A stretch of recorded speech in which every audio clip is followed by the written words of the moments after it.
Konflikti ka filluar mas shumë vitesh, sepse ky ka marrë venim në gjykat që ne kemi zonë forësisht këtë ndërtesë.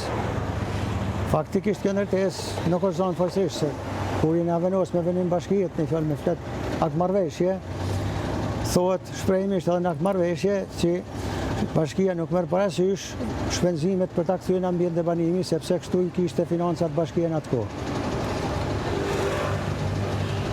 Ma ne ma vonë, rreth viteve në vazhdim, ne kemi kërkuar si çdo qytetar tjetër që ta privatizojmë këtë objekt, sepse kishim bolle shpenzimin ta për ta kthyer në ambient e banimit.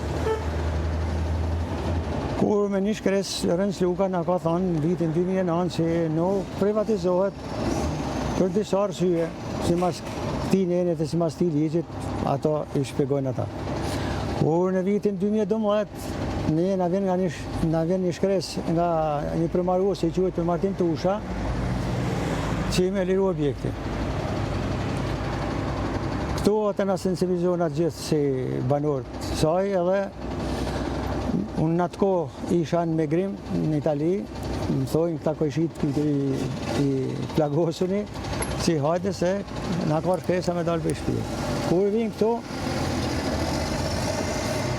ishin venos me fjallë gjykata që me venos në thesar shtetit ka 1.200.000 lekë vjetra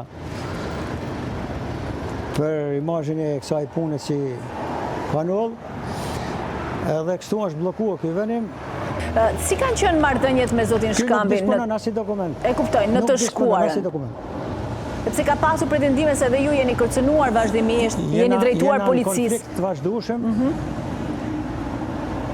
Na ka kërcënuaj, na kena shku në polici, ai ka thyr shtëpinë në ullumit një qytetari këtu, është i dënuar me gjobë nga gjykata administrative rreth Shkodër, e ka apelua, se ka apelua, nuk e di janë çështje tjetra e nuk më takon mua, por du me pru fjallin këto që ky ka tentu me hinë shtëpia me zort, edhe kena frikë se na ka bon dhe presion edhe e gjajmë në zhvene pa vend.